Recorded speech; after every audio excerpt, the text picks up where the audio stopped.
성경의 문화와 풍습 55번째 시간입니다. 이번 시간에는 율법 시대의 종에 대해서 살펴보도록 하겠습니다. 이번 시간부터는 성경에 나오는 종 제도에 대해서 알아보도록 하겠습니다. 종에 대해서는 성경에 두 가지 단어가 나옵니다. 하나는 종이라고 해서 servant가 나오고, 하나는 노예, bondman. 종이라는 존재는 대가를 받고 노동을 제공하는 주인과 노동자 사이의 그 계약 관계라고 할 수 있습니다. 근데 반면에 bondman이라고 해서 노예 같은 경우에는 자유가 없이 그 사람의 일신이 평생 동안 구속되어 있는 그런 경우를 노예라고 합니다. 종의 신분은, 종은 쉬운 말로 하면은 주인을 섬기고 주인을 위해서 봉사하는 사람을 종이라고 부릅니다. 대부분 다른 사람의 종이 되기를 좋아하는 사람은 없습니다. 나름대로 사정이 있기 때문에 종이 되는 겁니다. 자기 집안이 너무 가난해서 자기나 자기 자녀들을 다른 사람에게 종으로 파는 그런 경우가 있습니다. 대부분이 경제적인 문제 때문에 종이 되곤 합니다.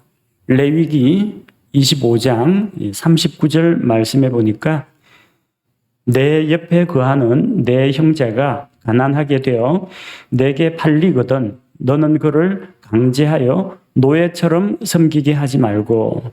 가난하여 종으로 팔린 형제가 있는데 그건 뭡니까? 종이지요. 근데 노예처럼 부리지 말라고 했습니다. 종하고 노예가 다르다는 것을 보여주는 거죠. 자, 왜 종으로 팔린다고 했습니까? 가난하여 경제적 빈곤 문제 때문에 자기를 팔고 그 돈을 가족들에게 주거나 빚을 갚는데 쓰는 겁니다. 느헤미야 5장 5절에 보면은 포로 생활에서 돌아온 이스라엘 백성들 가운데에서 경제적 형편이 어려워가지고 자녀들을 종으로 파는 경우가 있었습니다. 느헤미야 5장 5절에 보니까 그러나 이제 우리 육체도 우리 형제들의 육체와 같고 우리 자녀들도 그들의 자녀들과 같거늘 보라. 우리가 우리 아들 딸들을 속박하여 종이 되게 하는도다. 우리 딸들 중에 몇 사람이 벌써 속박되었으나 다른 사람들이 우리의 땅과 포도원을 차지하였으므로 그들을 속량할 힘이 우리에게 없도다 하였더라.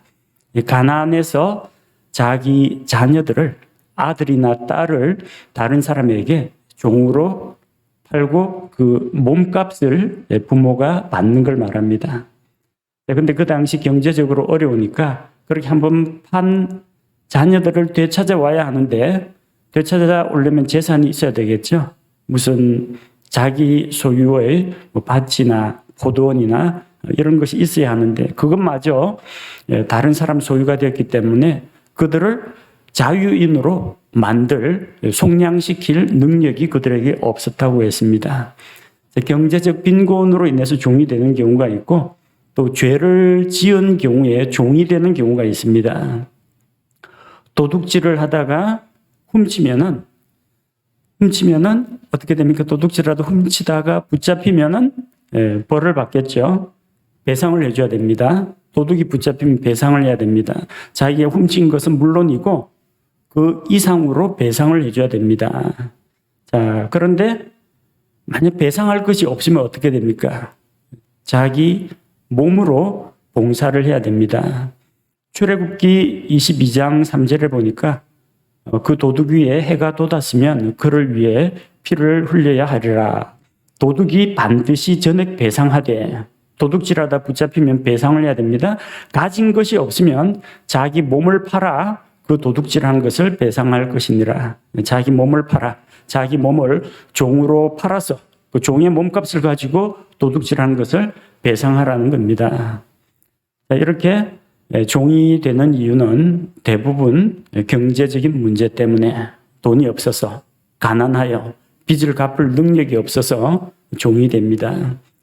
종이라고 해서 그렇게까지 열악한 그런 신분은 아닙니다. 왜냐하면 하나님께서 율법의 말씀을 통해서 종에게도 인권을 보장하도록 하셨기 때문입니다. 일반적으로 하루 벌어먹는 품꾼은 한번 일에 동원되면 아침부터 저녁까지 일을 해주고 해질 무렵이 되면은 품삯을 받아서 자기 집으로 돌아갑니다. 자는 거 자기 집에서 자야 됩니다. 밥 먹는 거 집에서 저녁 먹어야 돼요.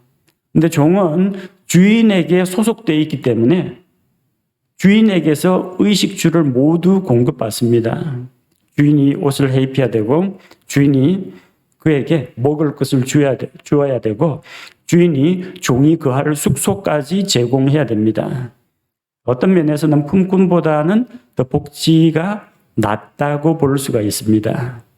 만약에 종이 병들거나 다치면 주인의 소유이기 때문에 주인이 책임져야 됩니다. 그 의료복지까지도 주인이 신경 써서 보살펴야 합니다.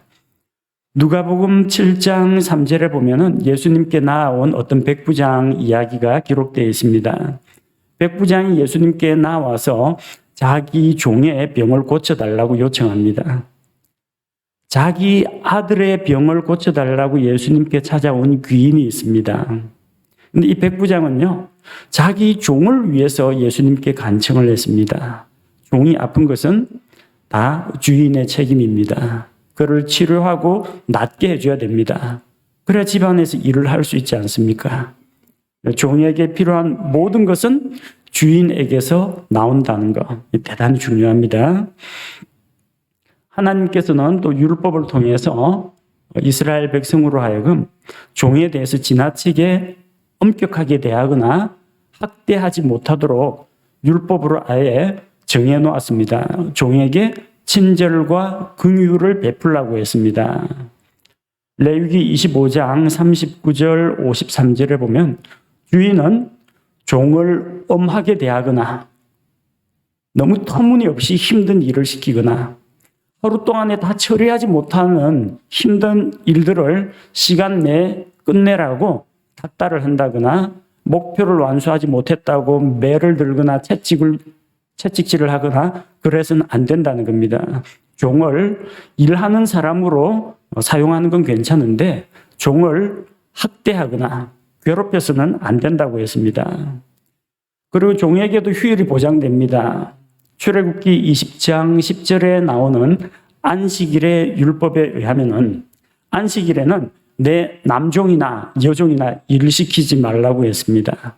안식일이라는 게 유대인들이 자기 자신만 일을 쉬고 안식을 누리면 되는 게 아니라 자기 집안에 있는 모든 식구와 심지어 종들에게까지도 휴식을 보장해야 됐습니다.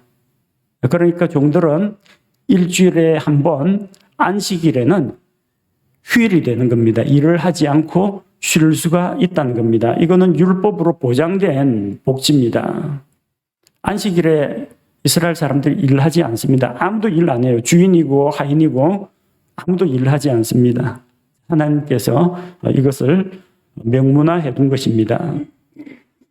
그리고 출애굽기 12장 43절에서 45절 유월절에 대한 하나님의 명령인데 집안에 있는 할례 받은 종도 유월절 잔치에 주인과 함께 주인의 가족과 함께 참여할 수 있습니다. 품꾼은 안 됩니다. 품꾼은 그 집안 사람 아니에요. 그러니까 자기 집에 가서 유월절 잔치를 지켜야 하고 종은 주인의 가족과 함께 유월절 잔치를 지킵니다. 종이 가진 게 뭐가 있습니까? 필요한 준비는 주인이 다 마련합니다. 양이든 빵이든 채소건 필요한 것들은 재료는 전부 다 주인이 다 준비해 줍니다. 그리고 신명기 16장 10절에서 11절. 자, 이것은 이제 축제의 명절들, 이스라엘의 여러 가지 명절들이 있죠. 절기로 지키는 것들 가운데에서 애곡하고 하나님 앞에서 금식하는 그런 절기도 있지만 함께 먹고 마시고 하나님께 경배하면서 힘을 북돋아서 주를 찬양하는 그런 명절도 있습니다. 그런 축제의 명절 때 주인하고 종은 같이 먹고 마시고 즐기는 겁니다. 주인이 누리는 것을 종도 똑같이 누린다는 겁니다.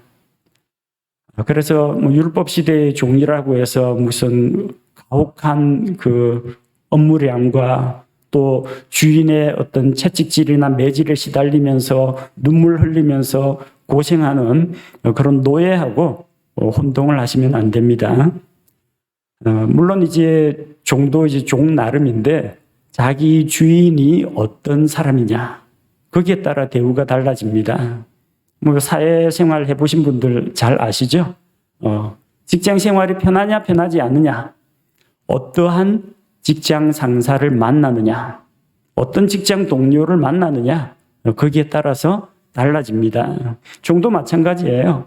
아주 이제 은혜롭고 온유하고 또 인심이 후한 그런 주인을 만나면 종도 복을 누립니다.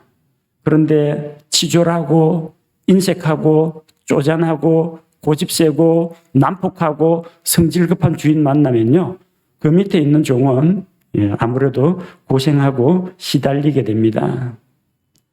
그래서 이제 악한 주인을 만나느냐 선한 주인을 만나느냐 거기에 따라서 종의 대우가, 종이 받는 대우가 달라진다는 겁니다. 자, 우리는 어떠한 주인을 모시고 있습니까? 우리는 하나님의 종들인데 우리는 긍휼과 은혜가 풍성하신 하나님을 주인으로 모시고 있습니다. 우리에게 필요한 모든 것은 우리의 주인, 우리의 주님으로부터 우리에게 주어진다는 겁니다. 그래서 우리는 하나님 앞에서 행복한 자들입니다.